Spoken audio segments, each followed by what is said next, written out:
আজকে আওয়ামী লীগের দোসরদেরকে মন্ত্রণালয়ে রেখে এই যে আগুন লেগেছে না কয়েকদিন আগে এখানে মন্ত্রণালয়ে, তারা কিন্তু আরেকবার আগুন লেগেছিল, জানেন আপনি এটা? ওই যে চিরাং সিপোর্টের বার্জের মধ্যে আগুন লেগেছিল, মাল বহনকারী বার্জের মধ্যে 7 দিন পর পর 2টা বার্জে আগুন লেগেছিল। আনসার বিদ্রোহ হলো, আরও কত কিছু হবে, কত কিছু হওয়ার সুযোগ আমরা দিচ্ছি এবং দেব। কেন? জাতিকে এবং দেশকে দয়া করে বিভেদের দিকে ঠেলে দেবেন না।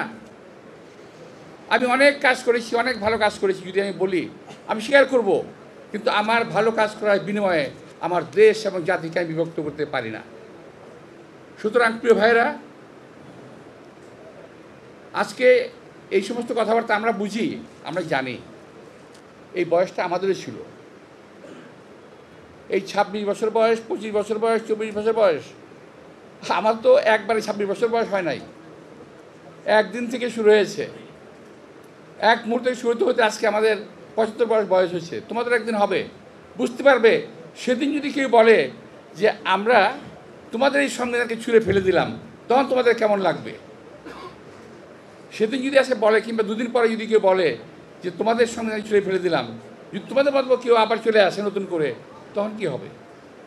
সুতরাং কথাবার্তা বলার সময় একটা জিনিস মাথায় রাখতে হবে, যে আমাদের দেশের একটা ভালো প্রতিবেশী নাই।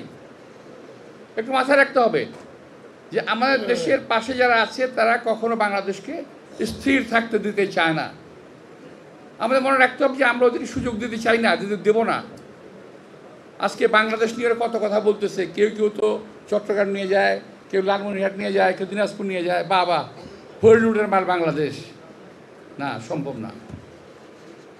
তো আমি যেটা বলতে যাচ্ছি এখন, আমাদের